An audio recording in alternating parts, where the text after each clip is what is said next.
Sleeping Beauty. There was once a king and queen who dearly wanted a child, and after many years, the queen gave birth to a baby daughter. To show his pleasure, the king gave a magnificent christening feast and ordered his scribes to invite the 6 good fairies of the kingdom as guests of honor. It was a wonderful occasion. There was plenty of good food, music from the king's minstrels, a troupe of acrobats, and a juggler. When the feast was over, the fairies stepped up one by one to bestow their blessings on the baby. She would have the temper of an angel, sing as sweetly as a nightingale, dance like a leaf on the breeze, be as beautiful as a summer's day, as graceful as a swan, and suddenly the door was flung open, and in strode a 7th fairy. She was very old and extremely angry at having been forgotten. She greeted no one, but screamed out a horrible curse that the princess would one day prick her finger on a spindle and die. A terrible silence fell upon the room, but the youngest fairy, who had not yet bestowed her blessing, spoke up, saying, "I cannot undo the curse, but I can soften it.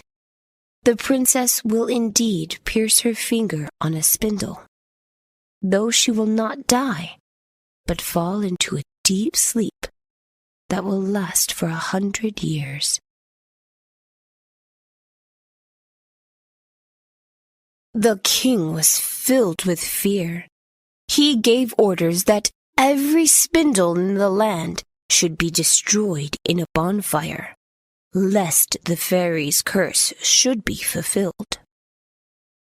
The years passed, and the princess grew up to be all that the good fairies had promised. Then, one day, at the age of 15, she was wandering about the castle when she came upon a room at the top of a tower. In a keyhole in the door was a glittering golden key. The princess reached out and turned it, and the door swung open. In front of her sat an old woman, quietly spinning at her wheel. The princess had never seen a spinning wheel before, and was eager to try it. But no sooner had she taken up the wool from the spindle than she pricked her finger and fell into a deep sleep.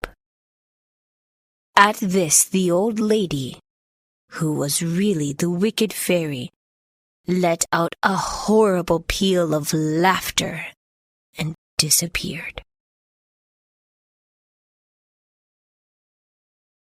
The wicked fairy's laughter echoed all around the castle and brought the king's soldiers rushing into the room. But it was obvious that nothing could be done to help the princess. With tears in his eyes, the king carried his daughter to her bed and laid her to rest.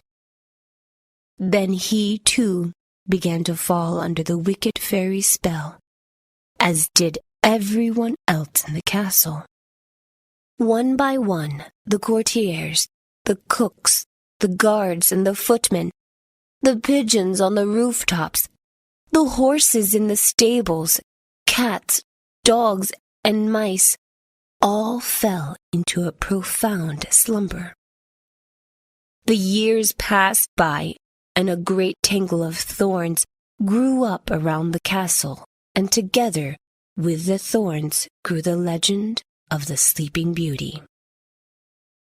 Many brave young men came to try to rescue the beautiful princess, but they were all caught in the vicious thicket of thorns and died horrible deaths.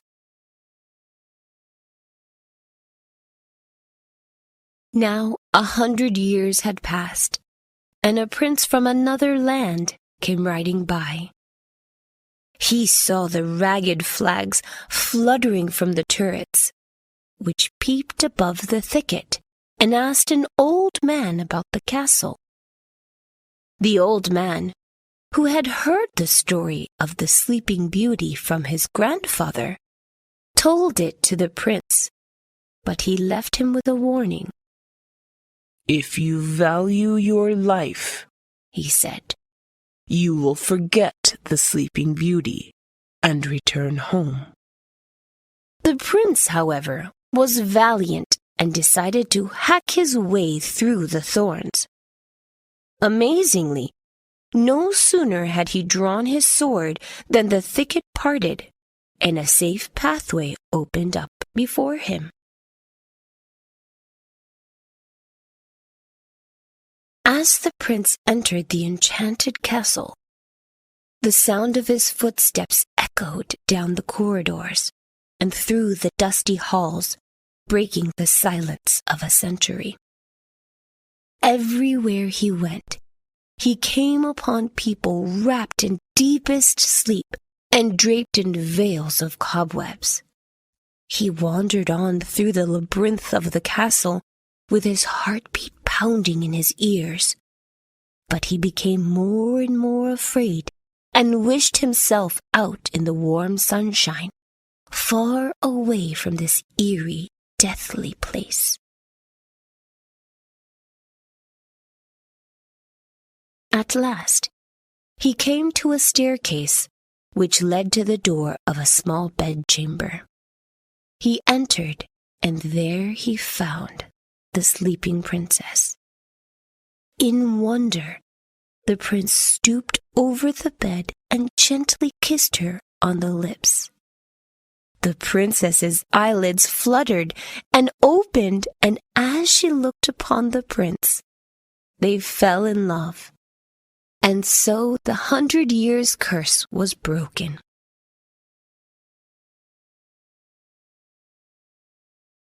At the moment the princess awoke from her sleep, so did everyone else, and soon the castle was full of life and merrymaking.